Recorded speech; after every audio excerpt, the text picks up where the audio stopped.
రోజు నుంచి ప్రతి మండలంలో మరి షెడ్యూల్స్ ప్రకారంగా గ్రామ సభలు నిర్వహించడం జరుగుతుంది. గవర్నమెంట్ మనకు ఇచ్చినటువంటి 4 ఫ్లాగ్షిప్ ప్రోగ్రామ్స్ ఉన్నాయి, అవన్నీ మీకు తెలిసిందే. ఈ 4 ఫ్లాగ్షిప్ ప్రోగ్రామ్స్లో వచ్చేసి ముందుగా రైతు భరోసా, తర్వాత ఇందిరమ్మ ఆత్మీయ భరోసా, తర్వాత ఇందిరమ్మ ఇండ్లు, రేషన్ కార్డ్స్.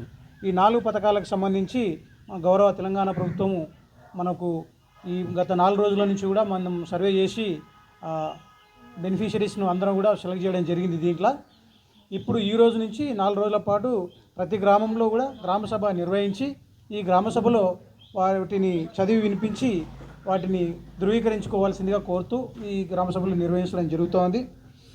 అయితే ఈ గ్రామసభలో ముఖ్యంగా మొట్టమొదటిది ముందుగా ఇందిరమ్మ ఆత్మీయ భరోసా తీసుకుంటే ఈ స్కీమ్ కింద ముందుగా 2023-24లో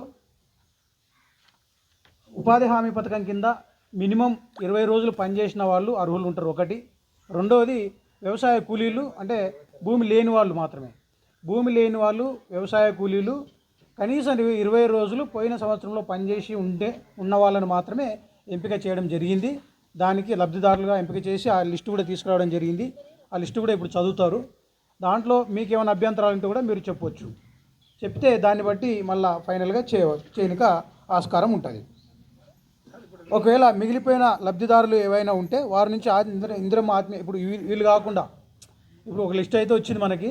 ఈ లిస్టు కాకుండా ఒకవేళ భూమి లేకుండా 20 రోజులు పనిచేసి ఉన్న వాళ్ళు ఎవరైనా ఉంటే ఆ లిస్టు కూడా ఇస్తే దాన్ని కూడా తీసుకొని మళ్ళీ వెరిఫై చేసి దీంట్లో ఫైనల్ చేసేస్తారు. దరఖాస్తులు ఇస్తే తీసుకొని చేస్తారు. ఇది ఇందిరమ్మ ఆత్మీయ భరోసా పథకానికి సంబంధించి. రెండవది రైతు భరోసా. రైతు భరోసా పథకం మీకు అందరికీ తెలిసిందే. ఇంతకుముందు మనం రైతు బంధువును ఇప్పుడు రైతు భరోసాగా పథకం మార్చి ఇస్తున్నారు. ప్రతి సీజన్ కూడా ఇంతకుముందు 5,000 ఉంటే ఇప్పుడు 6,000 చేసిరు. దాన్ని 6,000, 6,000, 12,000 ప్రతి సంవత్సరం కూడా రైతులకు ఇచ్చే విధంగా రూపకల్పన చేసిరు రైతు భరోసా పథకంలో. అయితే ఈ పథకంలో ఇప్పుడు గౌరవ తెలంగాణ ప్రభుత్వం ఇచ్చినటువంటి మార్గదర్శకాల ప్రకారం మనకేందంటే ప్రతి రైతుకు కూడా సాగు చేసేటువంటి రైతుకు ప్రతి రైతుకు కూడా 6,000 రూపాయలు ఎకరా చొప్పున వస్తుంది. ఇందులో ముఖ్యంగా ఒక చిన్న నిబంధన ఏం పెట్టిరంటే, బాబు లాగండి, సైలెంట్ ఉంటే ఒక 2 నిమిషాలు. వ్యవసాయ సాగుకు యోగ్యం కాని భూమిని దీంట్లో తీసేయమని చెప్పిర్రు. సో ఈ 4 రోజుల్లో అది సర్వే చేసి కొంత తీసివేయడం జరిగింది. ముఖ్యంగా ఎట్లా అంటే మన ప్లాట్లు, ఇండ్లు ఉన్నటువంటివి కానీ, రోడ్లు ఉన్నటువంటివి కానీ, లేకపోతే రైస్ మిల్స్, ఏమైనా ఇండస్ట్రీలు కట్టినవి, తర్వాత రాళ్ళు, రప్పలు, గుట్టలు, వ్యవసాయం చేయలేని వ్యవసాయ భూమి ఏదైనా ఉంటే అటువంటి వాటిని మనం దీంట్లో తీసేసి ఫైనల్గా రైతులను ఎంపిక చేయడం జరిగింది. కాబట్టి దీనికి సంబంధించి ఏ రైతులు ప్లాట్లది ఉన్నటువంటి లిస్టు కూడా మనం ఆల్రెడీ నోట్ చేసుకోవడం జరిగింది. అది కూడా చదివి వినిపిస్తాము. దాంట్లో కూడా ఏమైనా అభ్యంతరాలు ఉంటే చెప్పండి. దాని తర్వాత దాన్ని ఫైనల్ చేయనిక ఆస్కారం ఉంటుంది. ఇది రైతు భరోసా పథకం రెండవది. మూడోది వచ్చేసి కొత్త రేషన్ కార్డులు. ఈ కొత్త రేషన్ కార్డులకు సంబంధించి రేషన్ కార్డ్స్ లిస్ట్ ఇంతకుముందే మనకు ఒక లిస్ట్ ఇచ్చారు. తర్వాత ఇప్పుడు సెకండ్ లిస్ట్ కూడా మళ్ళీ వచ్చింది. ఇవన్నీ కూడా క్షేత్రస్థాయిలో మరి విచారణ జరిపి వాళ్ళు ఎలిజిబులా కాదా అనేటువంటిది నిర్ధారణ చేయడం జరిగింది. అవన్నీ పేర్లు చదువుతారు. దాంట్లో మీకు ఇంకేమైనా అభ్యంతరాలు ఉంటే చెప్పొచ్చు. లేదా ఎవరైనా మిస్ అయ్యారు, ఇంకా కొత్త వాళ్ళు పెట్టుకోవాలి అని అంటే కూడా ఒక అప్లికేషన్ ఫామ్ ఇస్తే నోట్ చేసుకొని దాన్ని కూడా పరిశీలన చేయడం జరుగుతుంది. ఈ రేషన్ కార్డ్స్కి సంబంధించి మీకు ఐడియా ఉండాలి. ఒక వ్యక్తి లేదా ఒక కుటుంబానికి ఒక రేషన్ కార్డు ఇస్తారు. ఒక్కొక్క వ్యక్తికి కాదు, ఇది ఒక కుటుంబానికి కలిపి ఒక రేషన్ కార్డు ఉంటుంది.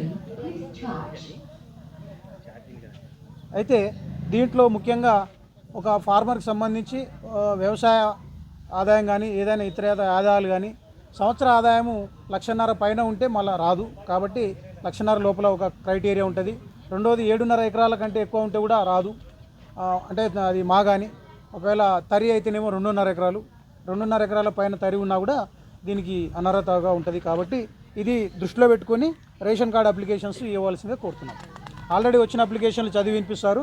దాంట్లో అప్రూవల్ తీసుకొని మళ్ళీ తర్వాత ఫైనల్ చేస్తాం. ఇది రేషన్ కార్డ్స్కి సంబంధించి. ఇందిరమ్మ ఇండ్లు 4వ పథకం వచ్చేసి ఇందిరమ్మ ఇండ్లు. ఈ ఇందిరమ్మ ఇండ్ల పథకానికి సంబంధించి ఇంతకుముందే మీకు క్షేత్రస్థాయిలో మరి అందరూ ఎన్ఆర్ఈఎస్ తరపు నుంచి వచ్చి మొత్తం ఫోటోలు గిట్లా తీసిరు. మొత్తం లిస్టు కూడా ఫైనల్ చేయడం జరిగింది. దాంట్లో మొదటి విడత యాక్చువల్గా భూమి ఉన్న వాళ్ళకు ఫస్ట్ ప్లాట్ ఏరియా ఉన్న వాళ్ళకి మొదటి విడతగా, రెండో విడతగా ప్లాట్ లేని వాళ్ళకి ఆ విధంగా రెండో విడతగా చేసిర్రు. సో ఈ విధంగా ఆల్రెడీ ఇందిరమ్మ ఇండ్ల లిస్ట్ కూడా వచ్చింది. ఇందిరమ్మ ఇండ్ల లిస్ట్ కూడా వచ్చింది, అది కూడా చదివి వినిపిస్తారు. దాంట్లో కూడా మీరు ఒకసారి ఎలిజిబుల్ ఎవరైనా ఉన్నారా, ఇన్ఎలిజిబుల్ ఎవరైనా ఉన్నారా చెప్తే అది కూడా నోట్ చేసుకుంటాము. ఎవరైనా మిస్ అయిన వాళ్ళు ఉంటే కూడా మళ్ళీ మీరు అప్లికేషన్స్ ఇస్తే అప్లికేషన్ తీసుకొని అన్నీ కలిపి ఫైనల్ చేసేసి చెప్తాం.